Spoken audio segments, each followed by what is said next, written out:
Hello, everyone. So, last time we talked about two mini case studies for digital communication. The first case study was, as you can see on the screen, is about email marketing. We focused on bullet points and we focused on digits, numbers, percentages. Our subconscious as humans, we take this as a credible source of information.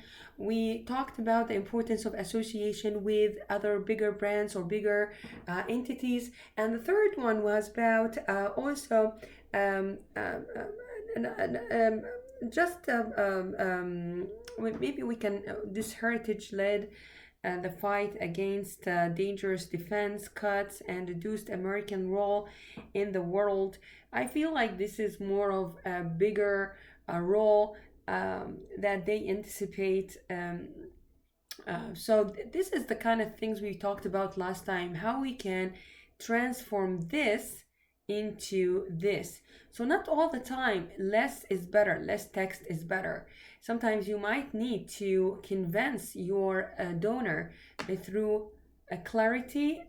This is why we used bullet points. Bullet points improve the clarity. We use these testimonials, or we use usually these numbers and percentages for a credibility. And also, you can see that Renew Online has become Renew Your Membership. So buy your Pinot Noir now, or order your Pinot Noir, something like that. So you need to mention the name of the product, for example. This is the second experiment. In the second experiment, if you guys remember, we talked about less friction is better. And less friction means less clicks on the page. So, in the previous page, as you can see here in the back, there was a lot of unused space in the banner. Over here, we better utilize this space with, again, bullet points, again credibility, again branding and association with the heritage, or with the history since 1981. And over here, we talked in class how we can improve this further by adding a percentage. Also, we split the banner into three parts. This main part with the bullet points, and the part where you can encourage communication and receiving leads on the phone, or also through the download. That was the main goal, in fact, the download of the white paper. And we talked about the definition of a white paper. Some of you talked about the formatting. These are so too close. You can just give it a little bit of space. Also, instead of download now, as we've done earlier over here with the call to action, we can just put request your documents, or send your request over here. Okay. Summary. So in the previous two example, we kind of applied a multiple process design guidelines. One of them is, I already mentioned them again and again: the bullet points, the clarity, the credibility. So we are having like a quantifiable value proposition. So we're trying our best here in this class to put the subjective way of writing a value proposition into bullet points, into guidelines. All right, so how do you increase the force of your value proposition? So any value proposition has a force, has an impact. So how do you increase the impact of your value proposition? This is one thing that we're going to talk about it in the subsequent slides in particular. And the main question is, again and again, is how you can stand out. And one of my very lovely students after class, not on Zoom, came up to me and told me, "Hey, Sensei, why do you tell us to not write our email with questions? Why do you want us to drop questions?" And I asked him a question. I told him, "Do you receive emails of this form?" He said, "Yes, almost all the emails I receive in this form." I said to him, "This is exactly why. Do you remember, guys, when I told you about your future, and I told you about, imagine you're in the elevator and somebody asking you, and you wanna get attention, you wanna not because you want to get attention per se, but you have a reason. You want to introduce yourself, you want to get a job, you are almost going upstairs or onto the fourth floor for an interview. So somebody asking you, so what do you do? And if you guys remember this discussion, almost everyone said I'm a student, and I told you exactly this is what everyone is expecting you to answer. How can you leave a memorable impression? How you can stand out? So this is what I want you to do. I want you to stand out as a person. I want your assignment to stand out. I want your email that you will submit as an assignment to stand out.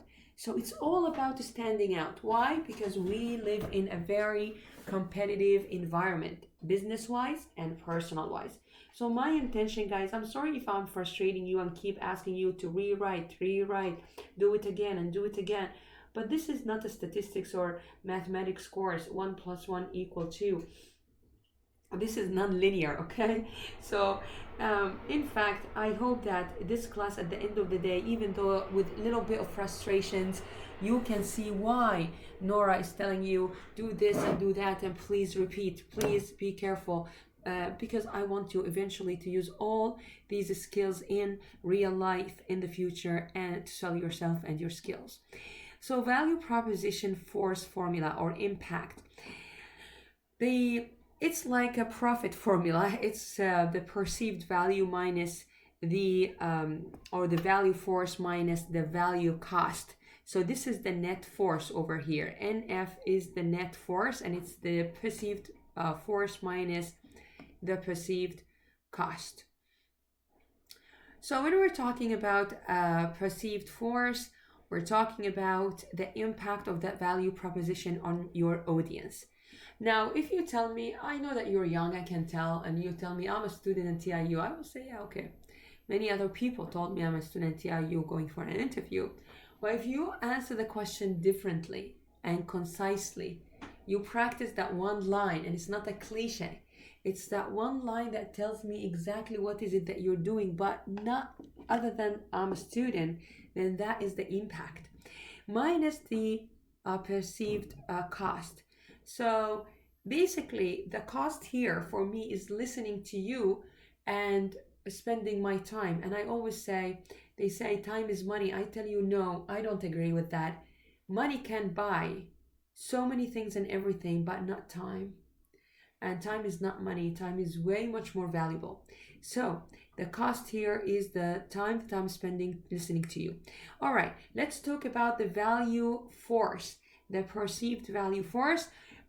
Perceived value force here, we're talking about clarity and credibility.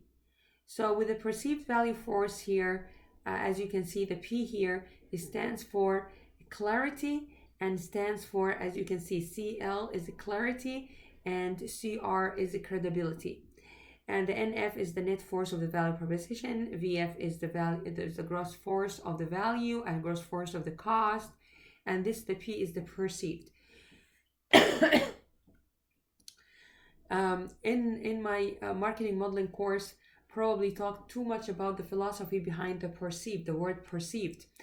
The word perceived in communication, and it's very important, in fact, not only as an academic or in academia, but also in communication, to understand that the value of this computer, of this pen, of this bottle of water differs from one person to another.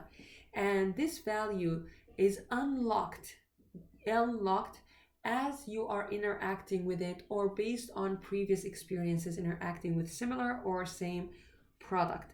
So basically it is perceived. So it differs from one person to another. So for you, maybe 5 minutes is not a big deal. 1 minute, oh my God, this teacher has no patience. It's only 2 minutes and she couldn't even, be patient with me or whatnot. But understand that everyone at each stage of their lives have different responsibilities and things to do. So perceived value is different. Your perception of time is different, and so forth. So this is very important, that the word perceived. Now, let's talk about then perceived value. There's something very important about it. It's the clarity and the credibility. Then we're going to talk also about the value force. And where is it? Here. Let me just stick here. The value force here. The value force has two main components: appeal and exclusivity. This is why I tell you, do not start with a question. I want you to be exclusive. I want you to stand out. So exclusivity is very important, and appeal is very important. Exclusivity without an appeal, it's exclusive to you. Yeah, but I'm not interested in high heels. Thank you. So I need both appeal and exclusivity. Exclusivity with no appeal is kind of like diluted, and vice versa. Appeal also with no exclusivity is kind of like diluted impact or influence. Now let's talk about the cost force. The gross force of the cost. The cost here is basically the material cost or the mental cost. I always tell my students in presentations, please be aware that when you are presenting, the fact that you speak too fast and you are not, you have only 10 minutes, you better memorize your lines. You better memorize your lines. This is what I do when I go to conferences. I have only 10 to 15 minutes to present a work of months, a paper of 20 pages in only 10 minutes. I have to memorize my lines and be very concise. Put 2 lines. Eventually, I write my lines, right? Guys, I write my script, I even call it. I write it, I look at it, and then I edit it. Sometimes I merge 2 sentences together to make it as short as possible. Then when I present in a conference, I speak as slow as, not too slow, but slow enough for people to understand, to digest what I'm talking about. And mental, this is the mental, the material, of course, any other cost. So what is the main question? The main question you need to ask yourself when you're writing anything to do with value and value proposition is to ask yourself the following question. If I am your ideal prospect is the potential customer. So you put yourself in the customer's shoes. So as if you are the ideal prospect, you are my ideal customer. Why should I buy from you rather than any other competitor? If you can answer this question to the prospect will buy from you. This is one of the main questions when you're answering the value proposition. So when you're writing your email content, you need to answer also, but not for this assignment. Later, when we're starting the design, then the design process, then you probably will have enough time to do the more thinking. So you need to answer this. So if I am, so think in this from the standpoint or in the shoes of your audience. So this is, we call it an inverse perspective. All right. So this is, we call it an inverse perspective. So think from my perspective. When you come to me, for example, and tell me, Nora, you said this is a unique selling point, but I think you are wrong. So put yourself in my shoes. Somebody half your age is telling you, but I think you're wrong, and you know that you're not wrong, and you have very limited time. You've already talked to 20 students before that student, and actually the student is very nice. She asked me, did you have the chance to have lunch? I said yes, but actually I didn't, to say the truth. But I didn't want her to feel bad. I wanted to take her, and then I ended up with a sandwich. Put yourself always in an inverse perspective. This is the way that I will ask a question, or I better ask the teacher the question as, for example, hey, Nora, you told me that this is a unique selling point. Could you explain what made you think that this could be a good unique, what makes this a unique selling point from your perspective? Do you see the difference? I think you're wrong. I don't think so. So there's the way of saying things. You need to put yourself in the shoes of the person, the listener as well. So this is in every aspect of your life. When you're talking about thinking, brainstorming, working in a group, before you start giving feedback, always put yourself in the mentality, or set your mental frame in an inverse perspective. Your ideal prospect. So you're not serving everyone in the market. This is why we crunched the data. Yeah.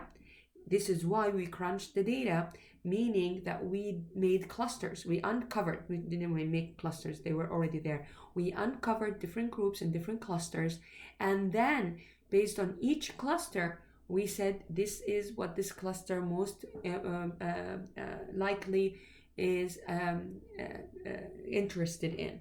They are interested apparently in Pinot Noir. These are interested in Champagne or Champagne. These are interested in very minimum,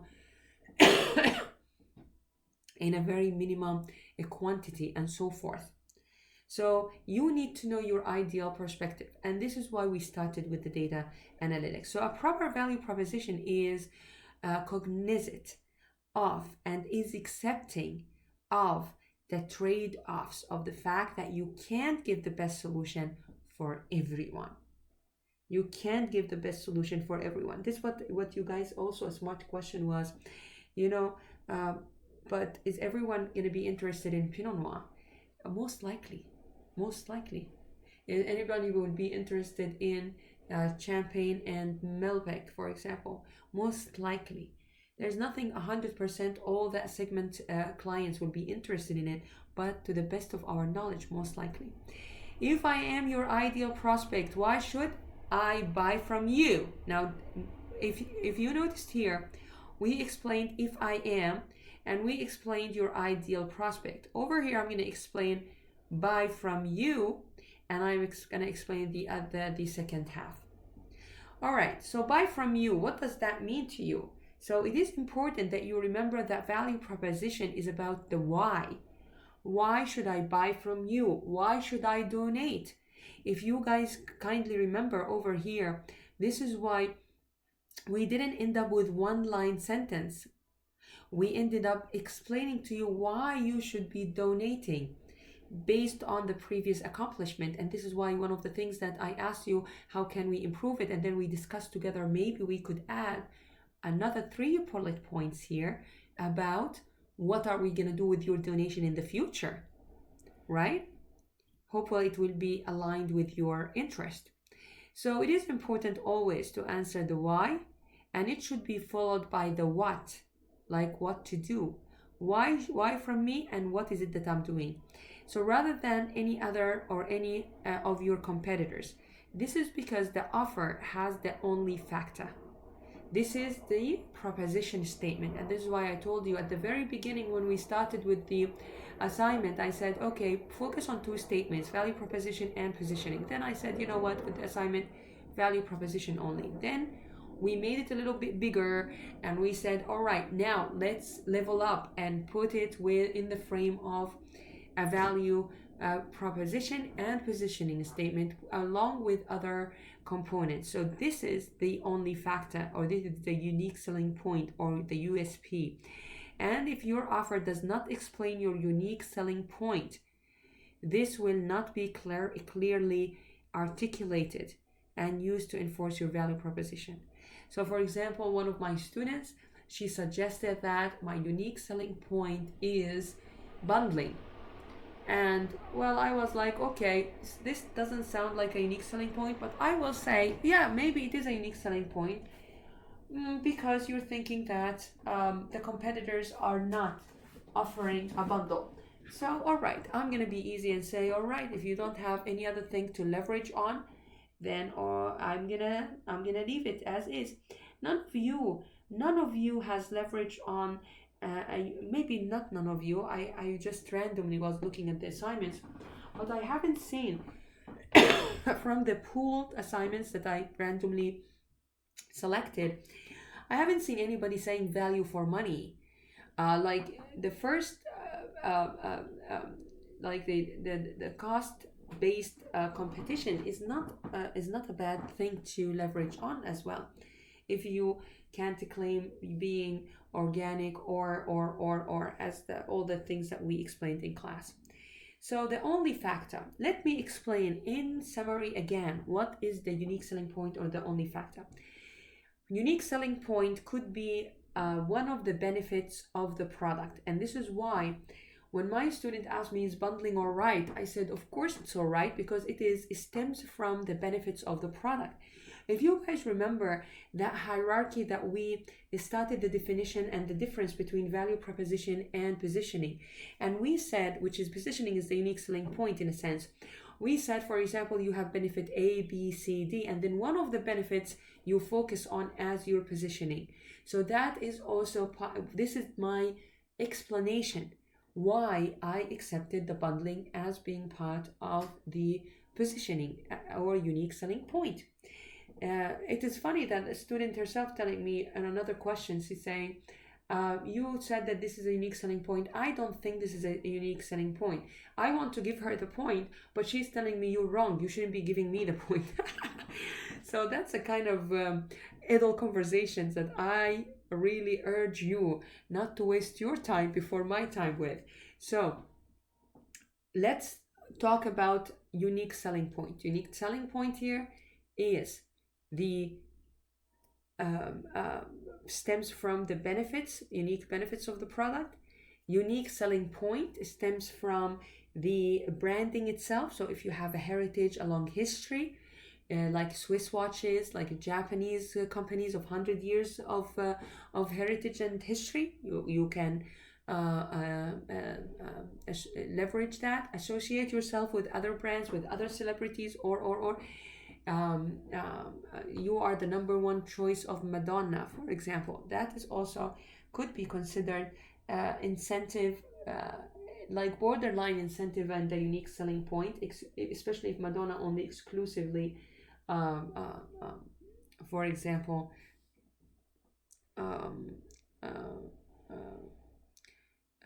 endorse your product.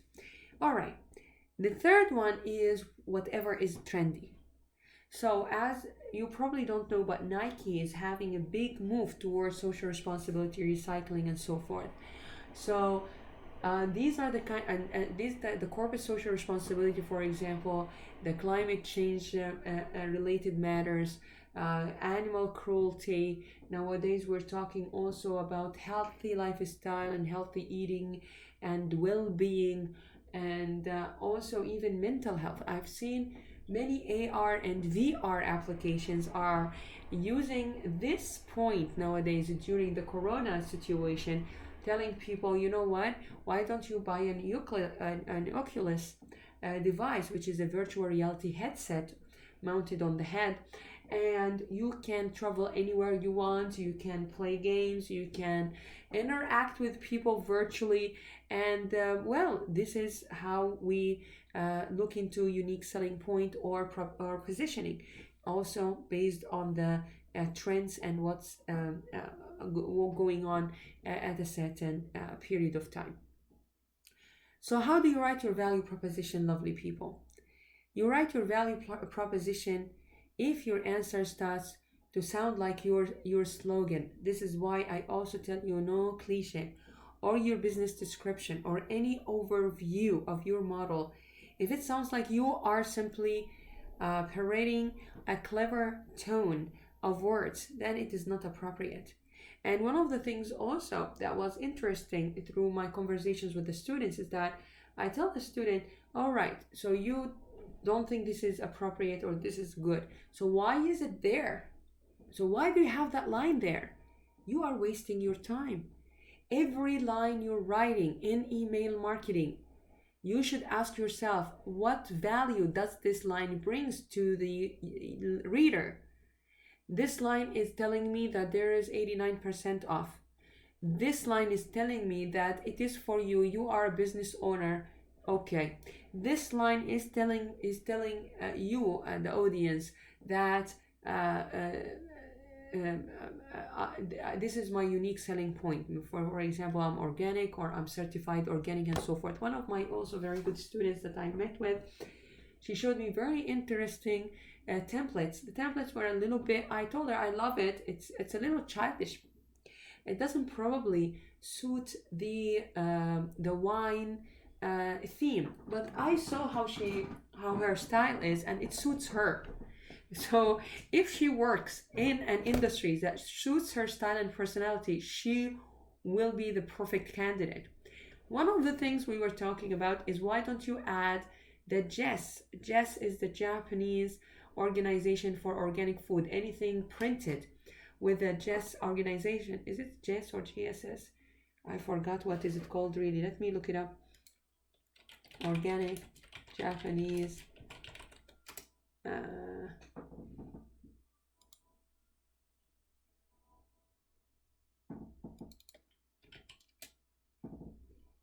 JAS, sorry, it's not JAS, it's JAS,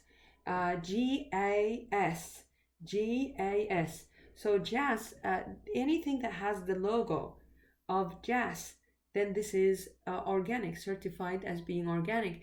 If you don't have space on your email and I told her you don't have unique selling point, where is it? So yeah, I don't have it. Okay, so you go get it. Minimum is to add, for example, the logo of JAS on the over there. So your answer should start with the word because, not really with the word because, but something to tell me that you know your client, that you are telling them the why, answering the why. I am not saying the word because should appear in the email per se, but it should at least appear in your mind. Let's take a look. In the next video, I'm going to talk about 7 different techniques. Was it 7? Yeah, I think there are many techniques. So I'm going to talk about 7 different techniques with certain images on how to articulate value with your customers. So far, we just talked about, again, another definition or and over here, it's all right. This is only for research. I don't think any of you would be interested in that. We talked here today about the why aspect, why and what as components of articulating the value proposition. All right, I'll see you in the next video then.